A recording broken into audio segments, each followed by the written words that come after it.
IHP Média, la chaîne qui vous édifie. Mais Dieu dit, un seul mot de Dieu a fondé la terre. Mokili ozomona et salama kakana liloba ya Nzambe. Bien aimé, la parole a une puissance qui peut changer de vie, qui peut transformer de vie.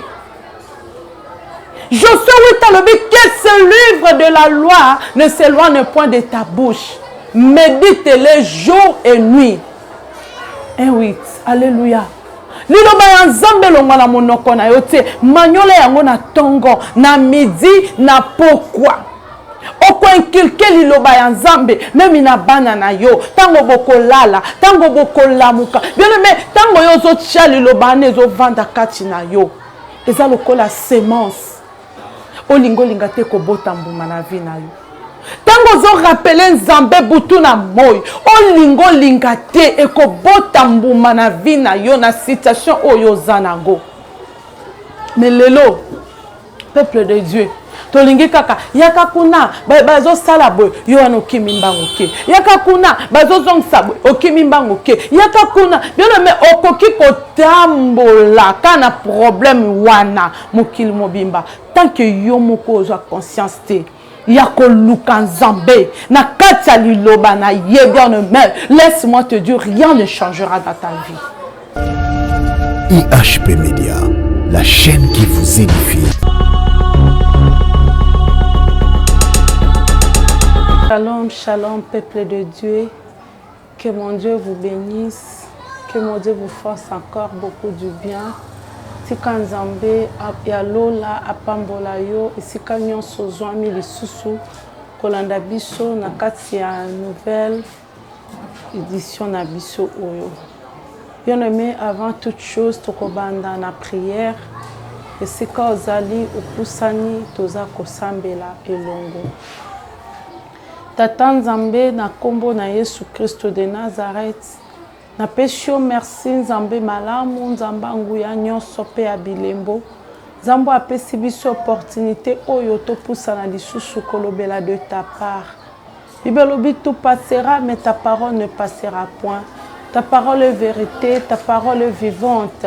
Et bimakava ezongetika kabilembo. Cher Saint-Esprit nazana posa na yo. Ngai na bunga yo ozwa bisika. Malobe kobi makati nange zalanga ete meyo Nzambe koloba pour édifier ton peuple. Je ramène toute pensée captive à l'obéissance de la croix de Jésus. Oya bonzambe te na bengani na tindi mosika na kombo na Jésus Christ de Nazareth. Amen. Amen, amen. Comme je disais encore, shalom peuple de Dieu, Nzambe ya pambola bino. Partout besoin mi po na kolanda biso. Sans plus tarder, na koti directement na message nangai ya mokolo na lelo. Message tozo lobela bien aimé tongo alelo, c'est le bénéfice du salut. Topemba no nini mutakoki kozwa après avoir kondimela Yesu Masiya lokola mokondi pe mobikisi na ye. C'est vrai ba chrétien mingi peut-être etoye bakate. Après que kondimela Jésus, identité nanga e komi ndenge nini. Na livre à Jean 1:12, Bible lobi à tous ceux qui l'ont reçu, à ceux qui croient en son nom, et leur a donné le pouvoir de devenir enfants de Dieu, lesquels sont nés non du sang ni de la volonté de la chair mais de Dieu. Donc tant qu'on a ndimeli Yesu, nazui privilège wana ya kokoma mwana na Nzambe. Et étant que moi na Nzambe, il faut na zonga na nature na ngai oyo Nzambe asala kingai.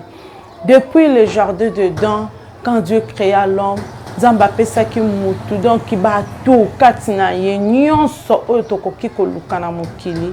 Nzambe atchaki yango katina mutu. Sans plus tarder, j'aimerais que nous puissions lire la parole de Dieu. Nous sommes dans le livre de Genèse 1 à partir du verset 26 jusqu'à 27. Je lis au nom de Jésus-Christ. Puis Dieu dit, faisons l'homme à notre image selon notre ressemblance, qu'il domine sur les poissons de la mer, sur les oiseaux du ciel, sur le bétail et sur toute la terre, et sur tous les reptiles qui rampent sur la terre. Dieu créa l'homme à son image. Il créa l'image de Dieu, il créa l'homme et la femme. Amen, amen, amen. Dieu Dieu le bénit et Dieu leur dit, soyez féconds, multipliez-vous, remplissez la terre, assujettissez, dominez sur les poissons de la mer, sur les oiseaux du ciel et sur tout ce qui se met sur la terre. Alléluia. Bien-aimé, là, c'était la création de l'homme. Bible dit, créons l'homme à notre image, selon notre ressemblance, pour qu'il domine sur les poissons de la mer, sur les oiseaux du ciel, sur tout ce qui se met sur la terre. Balobi nzambe akeli moto azui atie bokonzi na ye na kati ya moto, atie puissance na ye, atie onction na ye, atie nyonso ya ye na kati ya moto. L'homme avait le pouvoir. Mutunda pesa même banyama kombo ke yo kobenga ma lion, yo kobenga ma éléphant, yo un tel. L'homme avait le pouvoir même ya ko solola na nyama, ya ko pesa mitindo, yaka aye zonga azongi. C'est comme ça que l'homme a été créé. Mais quand l'homme a péché, Bible obi bo conduire zala ki katina moto, il avait perdu ça. Diable a botola ki pouvoir wana, diable a zwa ki yango, abandi ko dominer, abandi ko konza mutu, akomi ko assujettir, akomi ko sala mutu nyonso ya lingaki. Et mutabandi ko vivre na kati na pasi, na kati na mabe. Mais Dieu étant un Dieu d'amour, nous a pas laissé dans cette situation. Il nous a envoyé son fils unique, Jésus-Christ de Nazareth. Aya akufa pe asekwa po na tina na ngai na yo tozwa bon moi. Nanzela ya kufa pe sekwa ya Yesu Masiya, bien-aimé tozwi salut. Na kati ya salut wana tozongi na identité na biso. Tout ce que l'homme avait perdu dans le jardin d'Éden, mutu azonga kinayango. L'homme pouvait encore bénéficier de ce pouvoir, de cette domination, de cette autorité. A komi lisusu na makoki wana. Nyonso ya perdaki azongela yango, abanda ko dominer, abanda ko régner, abanda ko sala nyonso ana. Bien-aimé, laisse-moi te dire, malgré na état ya lisumu, Nzambe atika kiyote, atika kingate, azala kwa na zolukela biso ba solution nini, lolinge nini, fa zongi sabiso na makolo na ye, epe zala kikaka na nzela ya Yesu Masiya. Tango Yesu aye, akufi pe asekwi yo ozo zongi na eta na yo wana ya kala. Oza lisusu na eta ya pécheresse te, oza lisusu na eta oyo diable azo konza yo te, mais okomi na eta oyo lolenge Nzambe asala yo. Laisse-moi tozotanga na livre na biso ya Hébreux 2. Nous sommes dans le livre de Hébreux 2. Nous lisons à partir de verset 5 jusqu'à verset 9. Tuzotanga na kombo na Yesu Masiya. Toyoka oyo Bible elobi.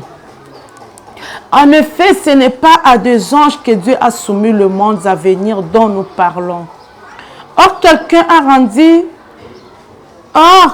quelque part, ce témoignage. Qu'est-ce que l'homme pour que tu te souviens de lui? Ou le fils de l'homme pour que tu prennes soin de lui? Tu l'as baissé pour un temps au-dessus des anges. Tu l'as couronné de gloire et d'honneur. Tu as mis toutes choses sous ses pieds. En effet, en lui soumettant toutes ces choses, Dieu n'a rien laissé qui ne fût soumis. Cependant, nous ne voyons pas encore maintenant que toutes choses lui ont été soumises.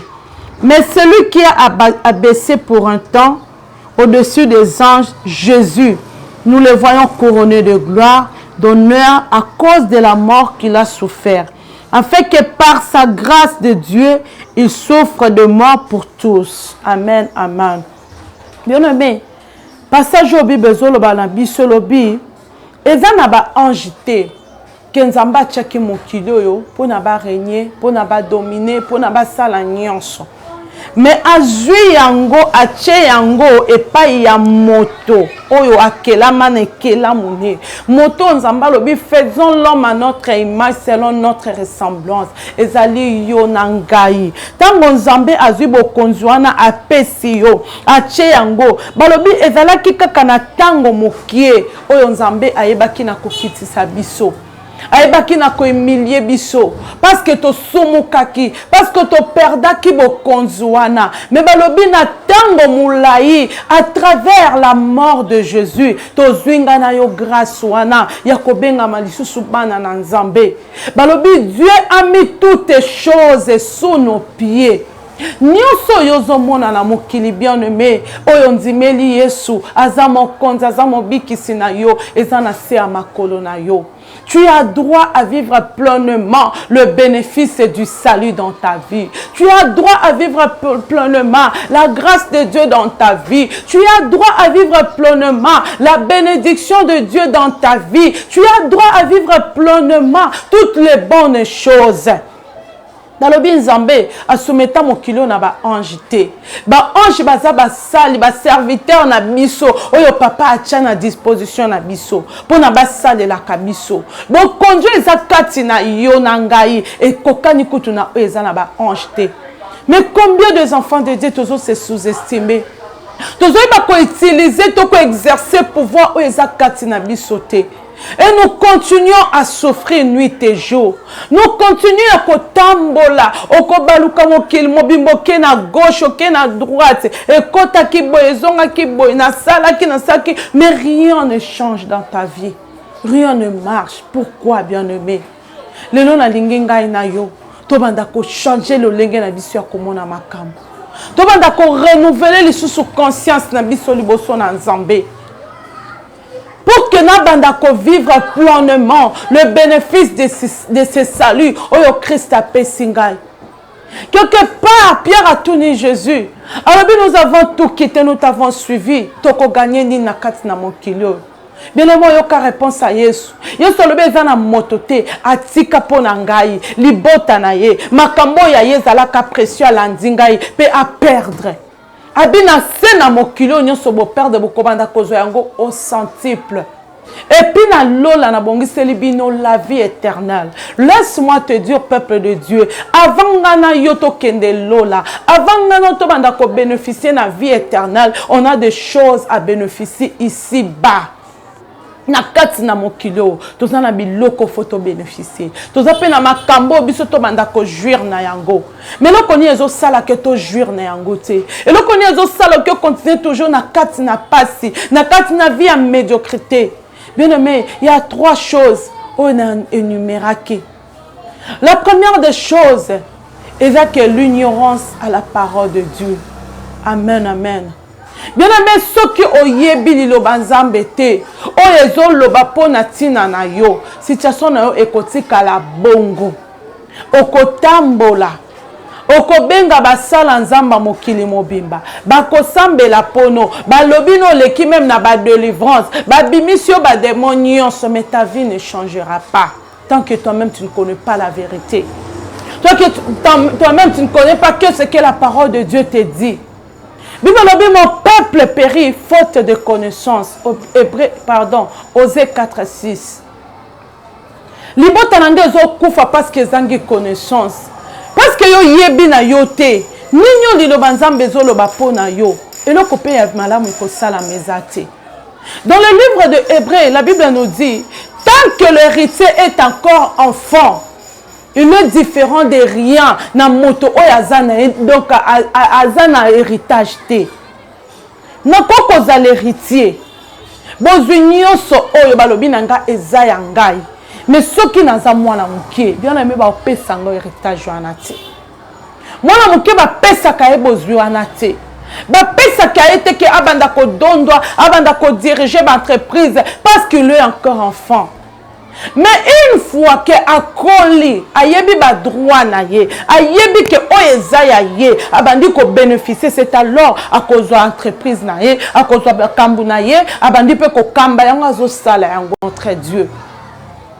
Il faut yeba par rapport à likambu na yo liloba Nzambe ezoloba nini. Bible lobi la parole de Dieu est puissante, la parole de Dieu est vivante. La parole de Dieu est une lampe à mes pieds et une lumière sur mon sentier. Bien aimé, on met na katia ténèbres. On met na katia même situation. Ozaka kako baluka esika moko. Mais ni lo banzambe zolo banini pona likambu na yo wana. il faut oyeba yango que liloba nzambe lobi nanga boy elobi nanga boy tango na lobi na papa na likamu nanga nde na zwi solution na yango. Alléluia. Alléluia, peuple de Dieu. Livre Isaïe lobi, réveille ma mémoire, plaidons ensemble et parle toi-même pour te justifier. Ngai fona la moussa, mémoire à papa. To plaider ngai na ye ensemble. Nan loba na ye makambo ngai naza nango posa po asalela ngai bolam. Na umeli na kati ya chômage. Qu'est-ce que la parole de Dieu me dit par rapport au travail? La Bible déclare que celui qui ne veut pas travailler ne mange pas non plus. Le précieux trésor de l'homme, c'est l'activité. L'homme sort dès le matin pour se rendre à son ouvrage et le soir, il doit retourner avec le butin, avec la richesse. Maintenant, ceux qui n'ont pas dit que le diable a malmené, a connu chômage, puis n'a pas vivre yango. Nazana posa na bala, liloba nzambe zoloba ni pona libala. Mais na moni que situation na ngai oye wumeli bien aimé, il faut na téléma. Na loba na ngwe pa ya papa.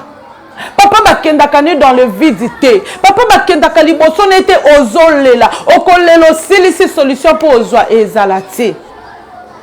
On peut sa explication selon bon moto na yo, tu ko silisa na yango ozwa pe solution te.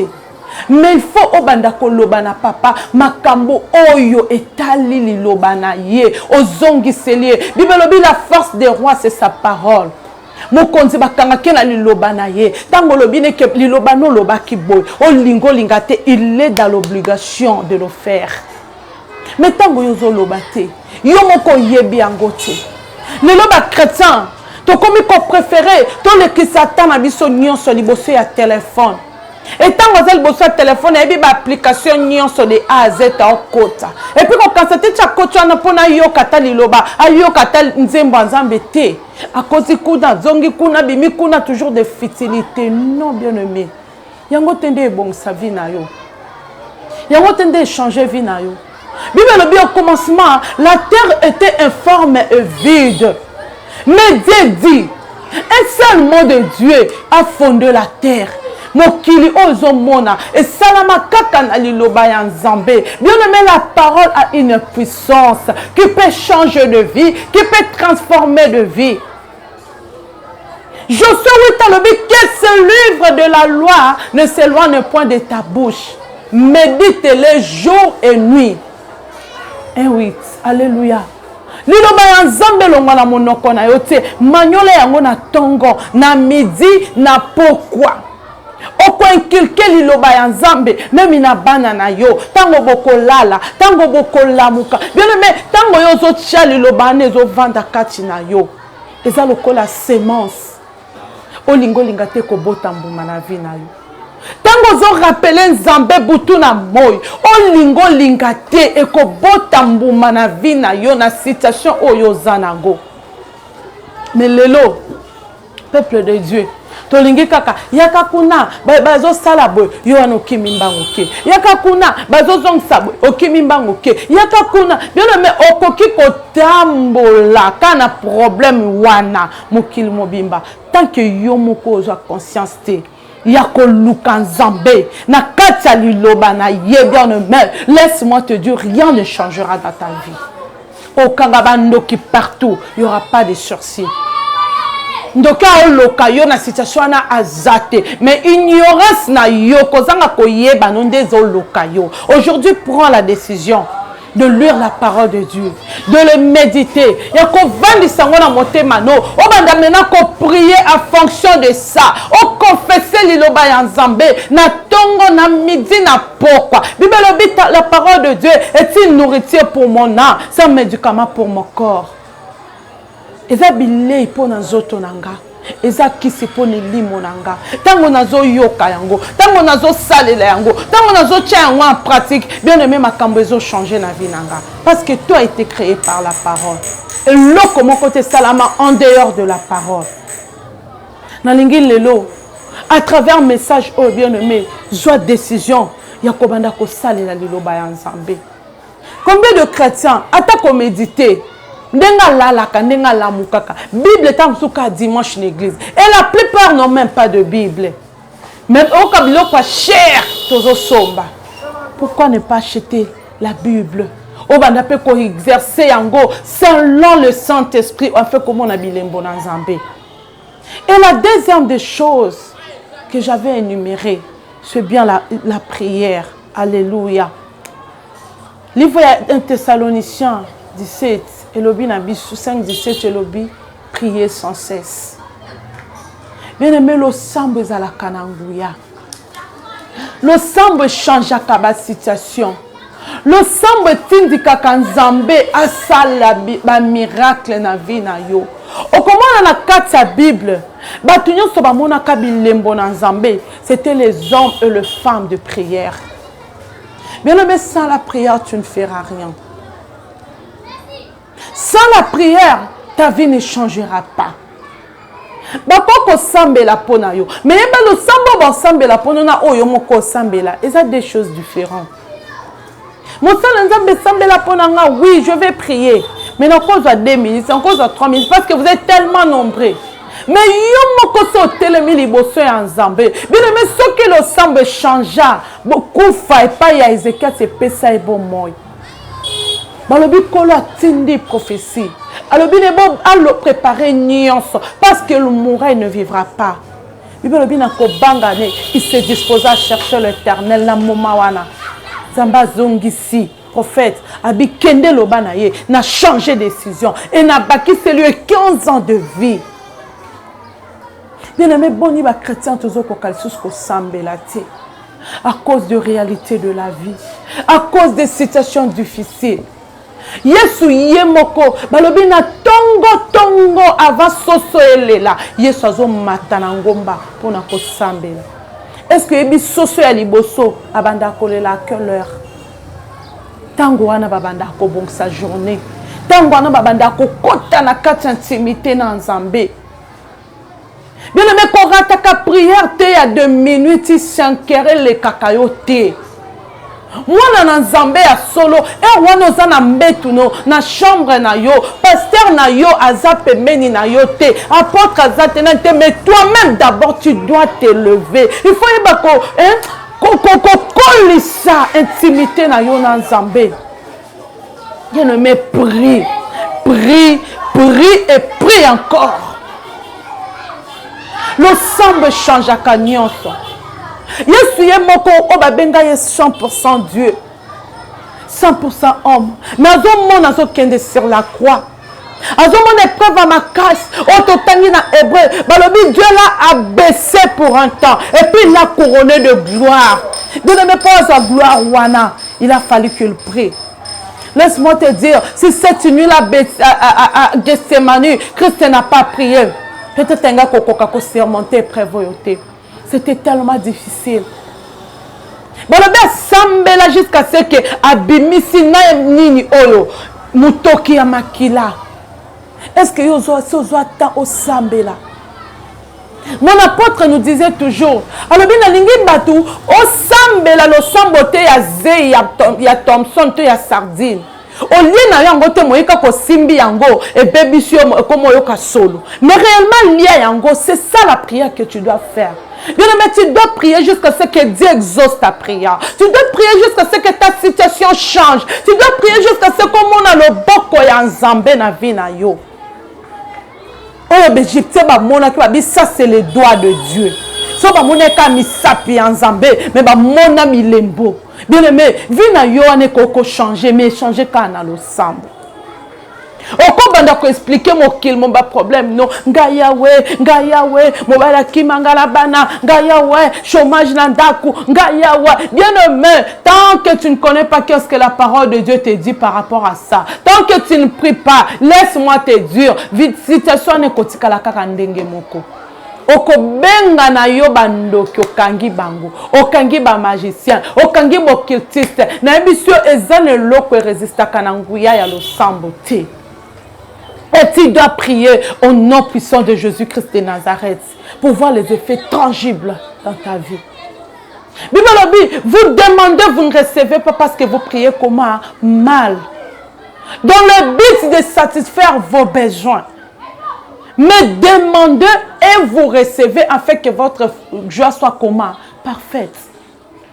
Mais le temps que vous sambez là, confesse-les. Après avoir le confessé, prie en esprit. Monte encore. Car c'était prière tellement puissante que je parlais l'autre fois.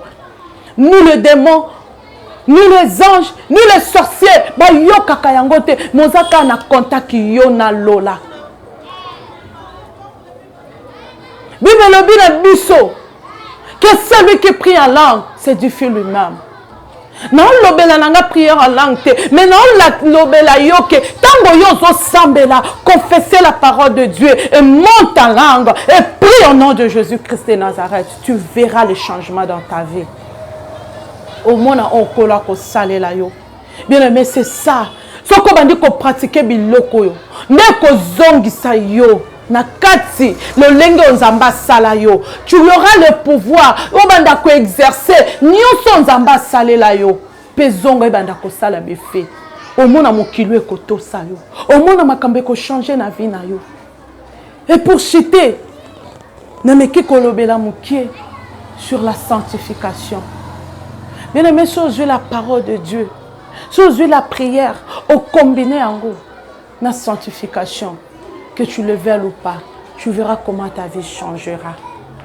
Amen, bien aimé. Bien aimé, le péché nous anéantit. Le péché nous rend tellement faibles. Le péché de ça, la caca que diable a toujours le dessus sur toi. Tu ne peux pas changer ta vie, bien aimé. Jusqu'à quand on met la katamabe.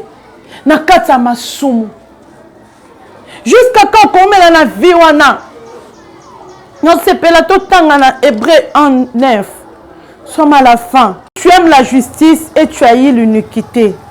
C'est pourquoi oh Dieu ton Dieu t'a oint d'une huile de joie au-dessus de tous tes égaux. Mais le molingi zamba oindre on a huile de joie au dominer aux à la supérieure. Liboso ya batu nyonso, liboso peut-être te ya bangunya na yo. Secret zaka moko. Balobi kolo ayinaka lisumu. Ayinaka mabe. Bibelobi lo sambo oyo ya moyenge beninde nzamba yo kaka yango malamu. Proverbe balobi celui qui détourne son oreille pour ne pas écouter la parole de Dieu. Sa prière même c'est un acte horrible ou encore une abomination. Soko zoyo kana yo nzambete. Ozo to saete. Ozo me anakatsa lisumu ana bien aimé.